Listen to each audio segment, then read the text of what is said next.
कर्ज काढावं पण तूप खावं. ऐकायला वियर्ड वाटतं, पण हे मी नाही म्हणत, आपले पूर्वज म्हणतात. माहिती नाही तर आईला किंवा आजीला जाऊन विचारा, ते सांगतील. इन शॉर्ट, आपल्या पूर्वजांना अंतर्गत स्नेहन याचं चांगलंच महत्व माहिती होतं. पण स्नेहन हे दोन प्रकारचे असतात, अंतर्गत स्नेहन आणि बाह्यगत स्नेहन. आणि आज आपण पाहणार आहोत बाह्यगत स्नेहन. So let's decode the episode 6 of दिनचर्या series where we gonna see what exactly अभ्यंग mean. We all agree humans are like a machine. ज्याप्रमाणे आपण मशीन स्मूथली चालवून त्याला ऑइलिंग करतो, ते सेम आपल्यालाही अप्लाय होतं. सुरुवात अगदी सिंपल, डोक्यापासून चालू करायचं, मग कानात थोडंसं तेल, त्याला कर्णपुरण म्हणतात, आणि मग पायाची तळवे.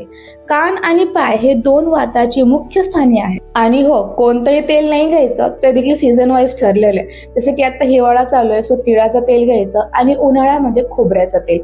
या दोघांना आपापली महत्वे आहेत. आणि आपल्याला कसं करायचं, तर हाता आणि पायावरती फक्त डाऊनवर्ड डायरेक्शन स्ट्रोक्स द्यायचे आणि जॉईंट्स वरती हलकं हलकं सर्क्युलर मोशन मध्ये फिरवायचं. That's it. एवढ्या 10 मिनिटाच्या कामामुळे तुमच्या बॉडीला दाढत्व आणि स्ट्रेंथ मिळते, स्किन आणि जॉईंटची पुष्टी आणि नरिशमेंट होते, दृष्टीप्रसाधक, झोप शांत लागते, सगळ्यात महत्वाचं उत्तम अँटी एजिंग प्रॉपर्टी शो करतं. सो छोटीशी स्टेप, पण पूर्ण दिवस काम आणि ग्राउंडेड फील होतं, लाईक मी.